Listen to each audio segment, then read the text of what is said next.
Привет-привет! Меня зовут Людмила, и с вами Людмила Шпакова в потоке. Наш сегодняшний разбор называется так. Какая хорошая новость спешит в вашу жизнь? И у нас с вами будет 3 позиции. Выкладываю их для вас. И загадывать здесь нужно себя. 1, 2, 3. Значит, загадывать нужно себя, и мы с вами посмотрим. Первое. Небольшую сигнификацию вас, чтобы вы себя узнали. Второе. Значит, какая же новость хорошая к вам спешит. И третье. Это небольшой совет от высших сил, что вам с этой новостью делать. Да? То есть, собственно, брать, не брать, принимать, не принимать и так далее. Двоечки, троечки идут в ожидании у нас. Начинаем с единичек. Угу. Что-то у вас здесь совсем тяжко. 10 мечей.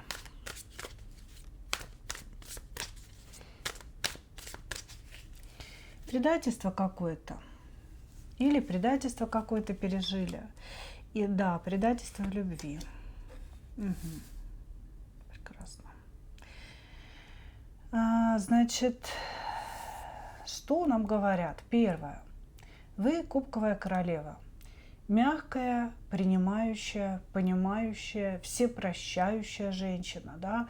То есть женщина, которая умеет подстраиваться, наверное, под жизнь мужчины, которая умеет прощать, которая умеет ради любви жертвовать собой. То есть вот нам показывают вас как такую женщину.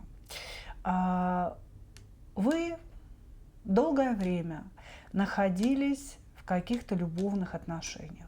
Быть может, это были треугольные любовные отношения, да, когда кроме вас там была еще или третья женщина, или у вас был, да, какой-то еще дополнительный мужчина. Не третья женщина, да, а третий человек, да, еще одна женщина. И здесь, скорее всего, мужчина сделал выбор не в вашу пользу. То есть он предпочел вам кого-то еще. Потому что здесь было предательство от мужчины, предательство вашей любви и его уход из этих отношений. Ну и, собственно говоря, все. Да, как бы это причинило вам какую-то глобальную боль. Вы как будто бы живете сейчас вот в этом состоянии, да, то есть вы это внутри себя постоянно прокручиваете, переживаете, и сейчас нам это дают как вашу сигнификацию. Очень хочется какой-то сатисфакции с этим человеком, понимаете, то есть ваши состояния, они как бы разнятся. То вам хочется ему отомстить, то вам хочется пойти в новое и ему доказать, что вы можете быть счастливы без него. А то вам хочется ему наоборот написать, признаться в любви и возьми меня, пожалуйста, обратно. Да? То есть вот какие-то такие вещи с вами постоянно происходят. Вот, значит, вы чувствуете себя жертвой, вы чувствуете, что вас реально использовали вашу доброту, вашу привязанность, вашу доверчивость, вашу красоту души.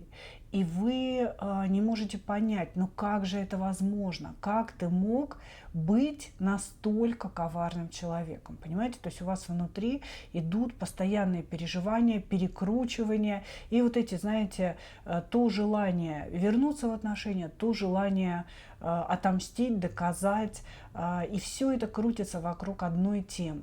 Как будто вы знаете, все остальные темы, они отошли на какой-то 10-й план, а вы живете только вот этими переживаниями. Ну, хорошо, мои дорогие. Тут вот прям до боли, до болезни, возможно, что-то такое было серьезное с вами, да? Давайте смотреть, какая хорошая новость идет в вашу жизнь.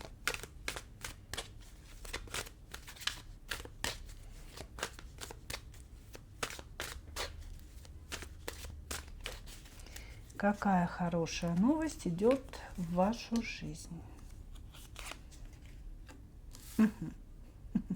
Забавно.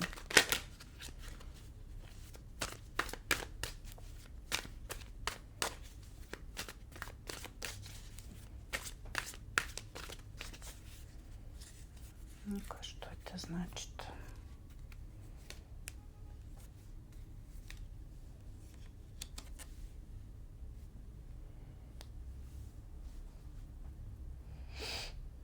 Смотрите, если вы были замужем и ради любовника развелись, или же вы были замужем и ваш муж узнал о том, что у вас есть любовник, да, и, естественно, ваши отношения разрушились с мужем. Он ушел, он вас выгнал, вы ушли, да, у всех по-разному.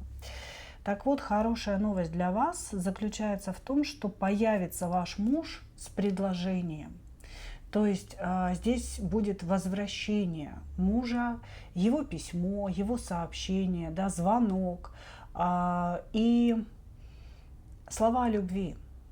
То, что этот человек любит вас. То есть хорошая новость будет идти от какого-то постоянного официального партнера, который скажет вам о своей любви и о том, что он вас прощает.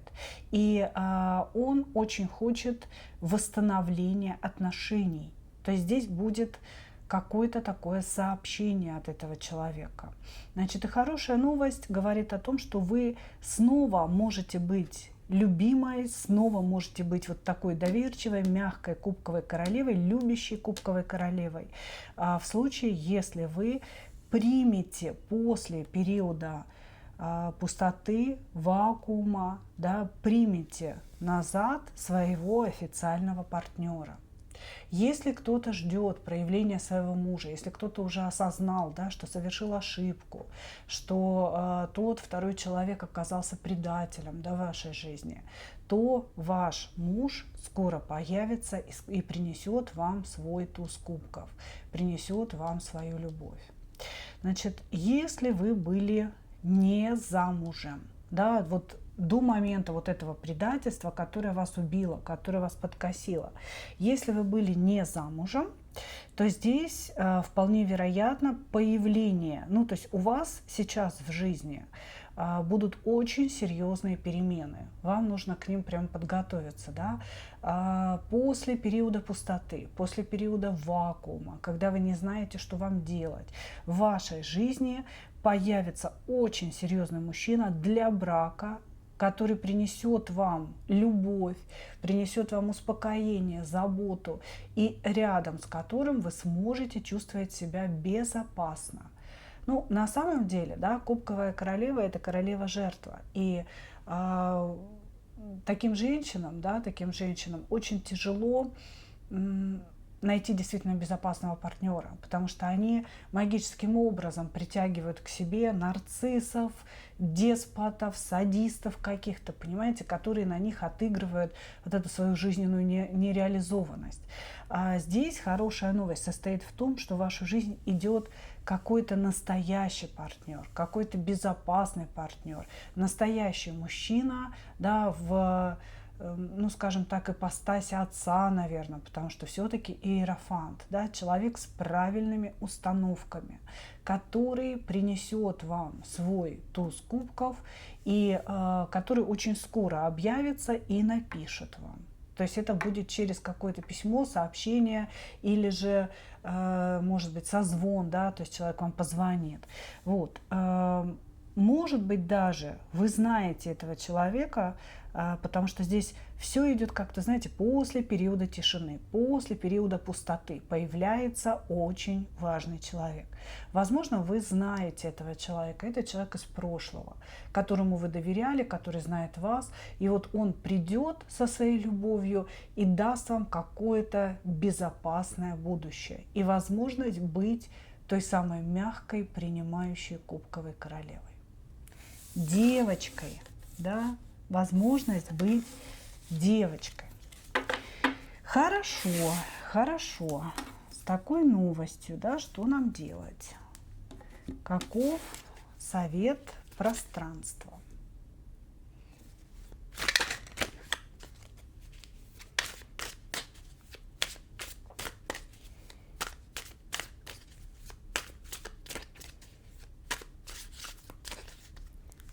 Каков совет пространства?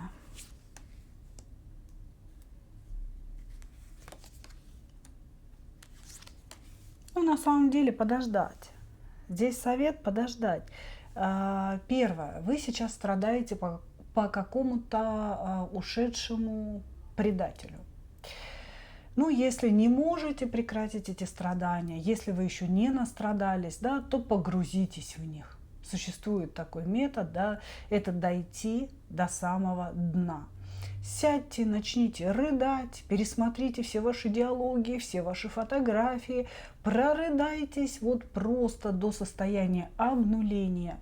И тогда вы из этого выйдете, да, начнете отталкиваться, как говорится, от дна, до которого вы доплыли.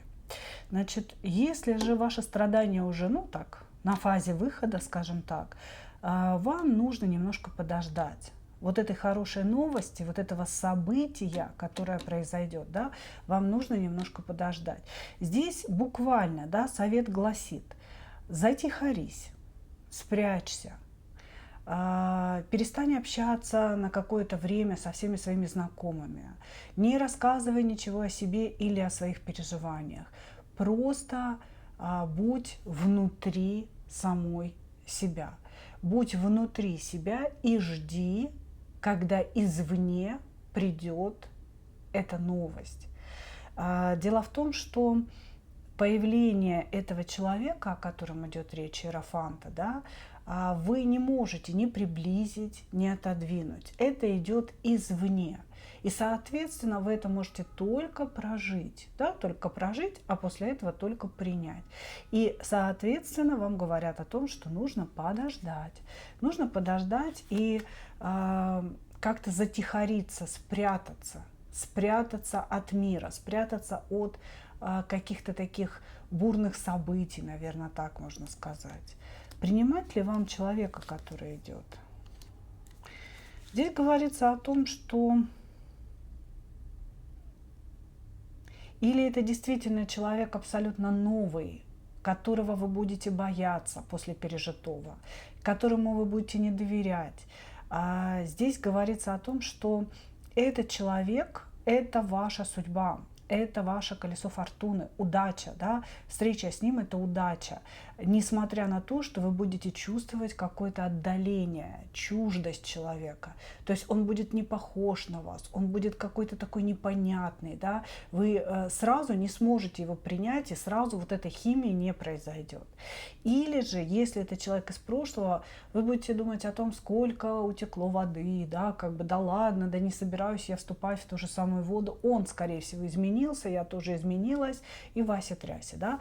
Здесь, короче говоря, сначала затихариться, ждать, после пришествия этого человека не давать глубокую оценку своим чувствам, которые будут говорить о том, что он чужой человек, не доверяя ему, значит, не вступая в эту воду и так далее, а просто, наверное, дать возможность человеку проявить себя при помощи действий каких-то и себе привыкнуть к нему, его принять, потому что идет очень серьезный поворот вашей судьбы именно в любовном плане. Именно в любовном плане. Благодарю вас, единички, двоечки, двоечки.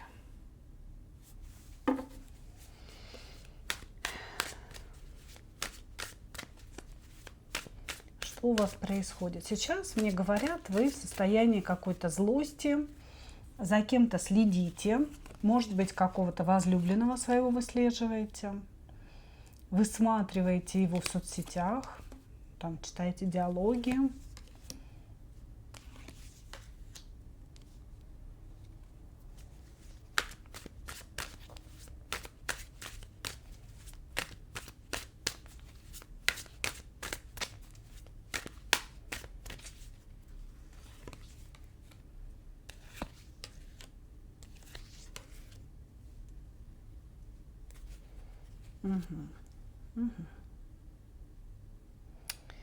Так, ну смотрите, мне показывают вас замужней женщиной. То есть у вас есть король Пентаклей. Король Пентаклей, который, скорее всего, вас полностью обеспечивает и является таким человеком давящим, человеком деспотичным, человеком, который ну, пытается как-то, знаете, руководить вашей жизнью. Вот, и не особо дает вам выдохнуть. Вы у него как, ну, такая вот, знаете, как бы собственность, я бы так сказала. Вот, значит, может быть, да, здесь не особо он вас и обеспечивает, но тем не менее пытается показать себя главой семейства. Я здесь все решаю, ты здесь никто и так далее. То есть мне показывает вас женщина, которая вроде как замужем, да, но не получает в этом браке того, что должна получать. То есть эти партнерские отношения, они для вас скорее в тягость, они для вас скорее в проблему какую-то превращаются. Вы постоянно ищете какой-то выход на стороне. Может быть, вы зарегистрировались на сайте знакомств и периодически там переписываетесь с кем-то, может быть, даже встречаетесь. Ну вот для того, чтобы найти какой-то эмоциональный выход. Не от того, что вы такая вся испорченная, да, а от того, что каждой женщине хочется быть любимой, хочется быть для кого-то желанной, сексуальной, да, а когда собственный муж постоянно подавляет, постоянно кричит, постоянно говорит, что вы какая-то не такая, ну, естественно, да, хочется другого тогда, давайте партнера, да, другого мужчину, который будет мне говорить какие-то правильные вещи. Вот, значит, и у вас, скорее всего, есть, да, какой-то или любовник, или поклонник, с которым сейчас произошла размолвка. И именно поэтому вы сейчас его выслеживаете. Может быть, здесь слежка имеется в виду, знаете, вообще просмотр таро раскладов, да, то есть как бы через тарошки смотрите, что там у него происходит, что он чувствует и так далее. Вот, значит, и сейчас вы как-то чувствуете, что ваша жизнь стала сложной, и ее тяжело переносить с психологической точки зрения. Может быть, потому что вот этот любимый любовник, поклонник, да, сейчас с вами не общается, вы не получаете какой-то поддержки эмоциональной, и как-то вот это влияние вашего мужа, да, стало очень явным для вас. Вам тяжело это все переносить. Хорошо, давайте смотреть. Какая хорошая новость к вам спешит?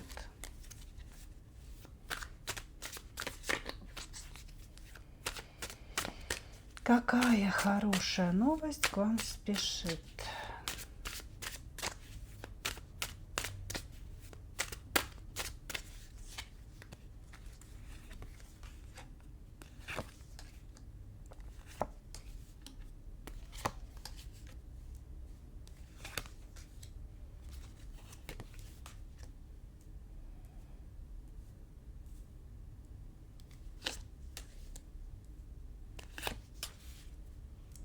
Ну, хорошая новость, знаете, здесь в том, что не только вы следите за этим мужчиной, но и этот мужчина следит за вами. Простите, не выключила телефон.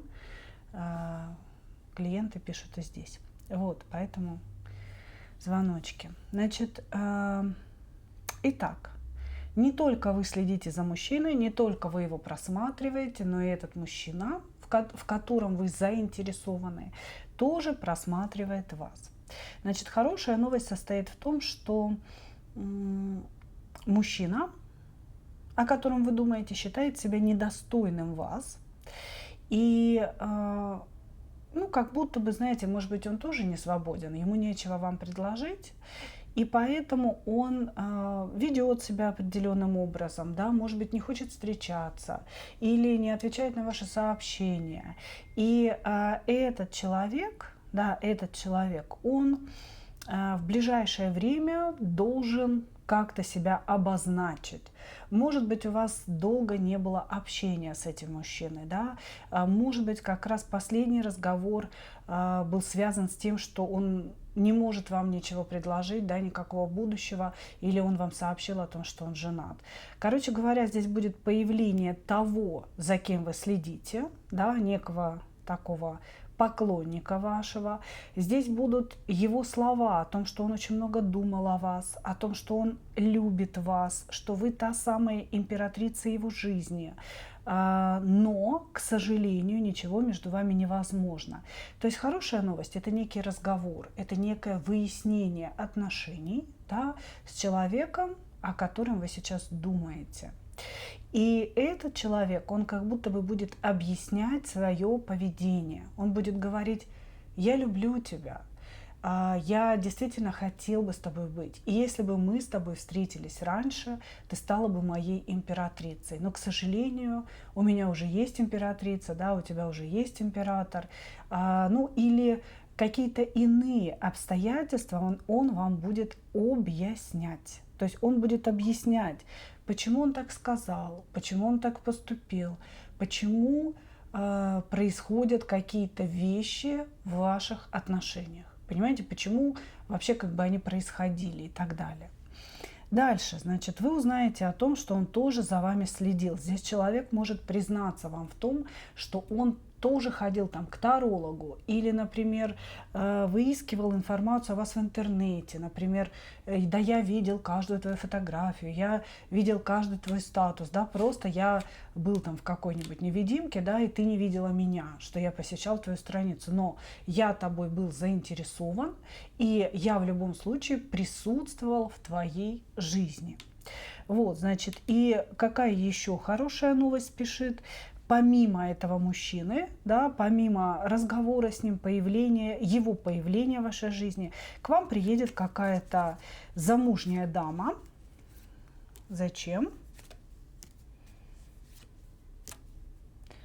Через которую вы познакомитесь с новым мужчиной для связи по дьяволу. Слушайте, здесь у вас, короче говоря, одни мужчины, одни любови, одни дьявольские какие-то переплетения. Приедет какая-то ваша подруга или сестра, да, сама эта женщина замужем, и посредством этой женщины, через нее так или иначе, вы познакомитесь с каким-то совершенно новым для себя человеком. И там тоже разгорятся страсти. Слушайте, у вас прям открывается выбор. Открывается выбор из мужчин. Хорошо. Давайте посмотрим с вами.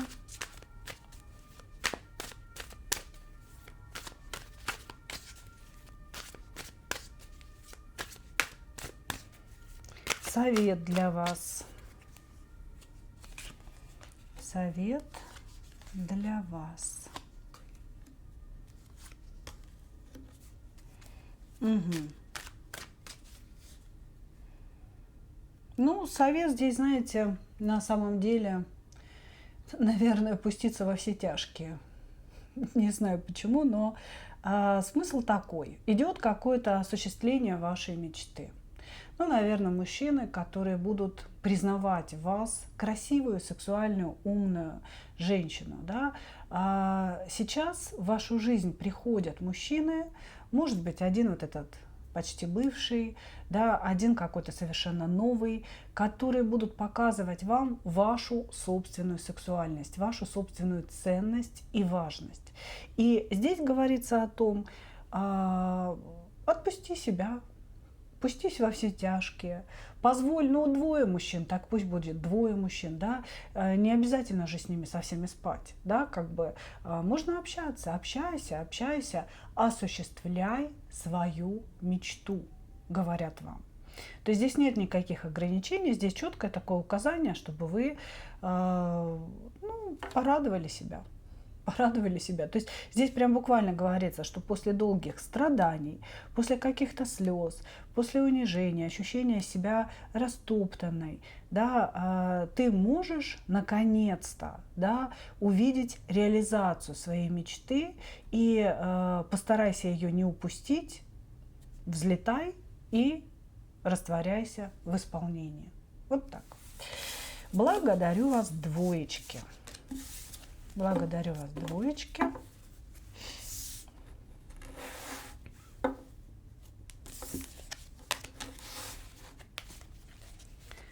Давайте. Сейчас у нас будет третья позиция. Троечки, здравствуйте. Кто вы, что вы?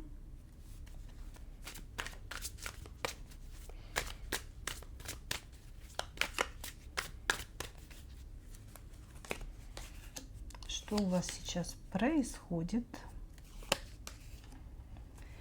Какая-то борьба за семью или борьба за любовь, но связанная с семьей.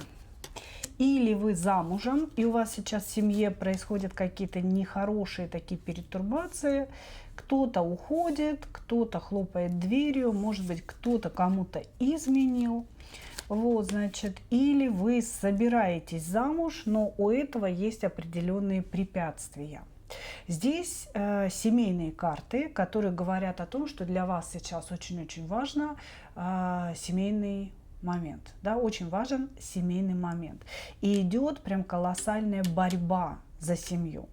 Быть может, из семьи уходит муж, да, может быть, он влюбился в кого-то другого, или же не влюбился, но у вас очень сильно разладились отношения. И вы сейчас пытаетесь спасти свою семью, вы сейчас пытаетесь приложить какие-то усилия, боретесь для того, чтобы этот человек остался в вашей жизни. Значит, у вас очень сильно, ну, во-первых, много мыслей в голове, много деструктивных мыслей, которые вас убивают, которые вас очень ранят. И вы работаете над собой. Может быть, используете какие-то медитации, аффирмации, йогу. То есть вы постоянно пытаетесь переключиться на позитивное мышление. Но не особенно это получается, да, ввиду вот каких-то событий.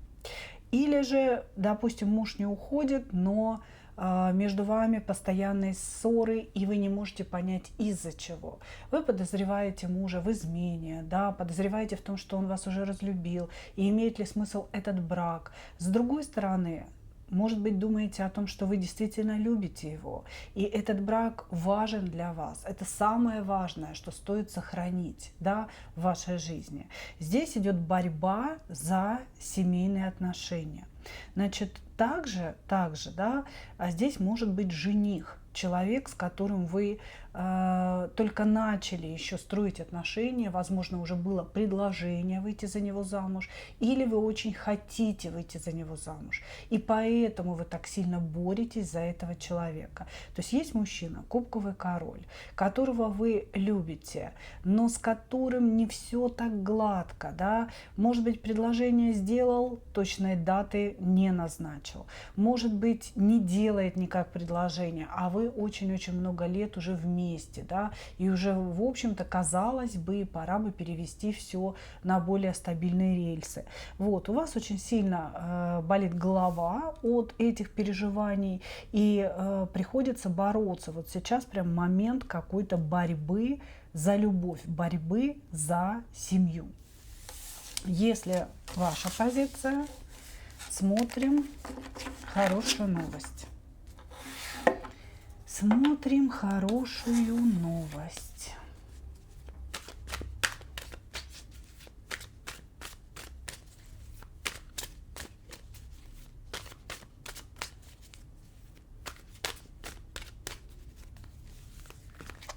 Смотрим хорошую новость. Хорошая новость, которая идет в вашу жизнь.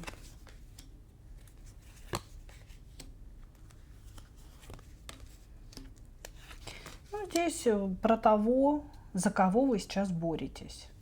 Если это муж, то здесь будет возвращение, да, возвращение в семью, нормализация обстановки между вами. Если это молодой человек, за которого вы только хотите выйти замуж, да, здесь, скорее всего, последует некое предложение, но это тоже предложение не о браке. Короче говоря, здесь идет некое примирение между вами и вашим любимым мужчиной, для кого-то мужем, для кого-то прям, ну, человеком, за которого вы хотите выйти замуж, да, человеком с серьезными намерениями на вас. Идет примирение с ним, но, к сожалению, да, новость не до конца прям идеальная и хорошая. К сожалению, нет никакой определенности, да, что же дальше. То есть это не какая-то четкость в его позиции, это просто примирение. То есть какая хорошая новость? Примирение с любимым человеком. Через боль, через какой-то выбор, через осмысление мужчина придет к вам с неким предложением о своем возвращении в вашу жизнь. Еще какая хорошая новость идет? Ну, если вы хотите выйти замуж за этого человека, вот сейчас вы примиритесь, а после этого он будет очень-очень много думать и все-таки предложит вам выйти замуж. Если разговор идет о муже, да, то хорошая новость, что он постарается вернуться, предложит вам какие-то условия своего возвращения в вашу жизнь, будет очень активен, будет действовать, да, будет постоянно пробивать ситуацию своего возвращения. И здесь будет восстановление семейных отношений. Если вы изменили мужу, да, и он, допустим, ушел, то здесь он придет именно примиряться. Он скажет, что он вас простил, и он, собственно, хочет дальше продолжать отношения, хочет дальше их строить. Вот такие хорошие новости сегодня у нас все связаны с мужчинами. Короче говоря, для вас хорошая новость – это ваша борьба увенчается успехом. Человек, за которого вы боретесь, за его возвращение, внимание, стабильность, он вернется. Он вернется, у вас, возможно, будет какой-то долгий период примирения, разговоры, объяснения, но этот человек вас поймет, вы его поймете, услышите друг друга и по иерофанту будете вместе на таких стабильных, серьезных основаниях. Хорошо. Совет для вас.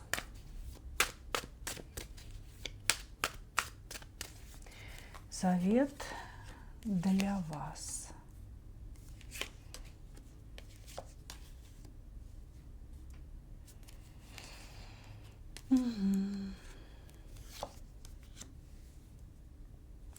Подумайте о таком состоянии, как одиночество. Иногда, да, что такое одиночество, мы можем понять только когда оказываемся в нем. Не доводите свою жизнь до этого состояния. Вам будет очень тяжело. Может быть, вы даже не сможете. Совет для вас – это, возможно, где-то чуточку пожертвовать собственной гордостью. Ну, в случае, если ваш муж вам изменил, да?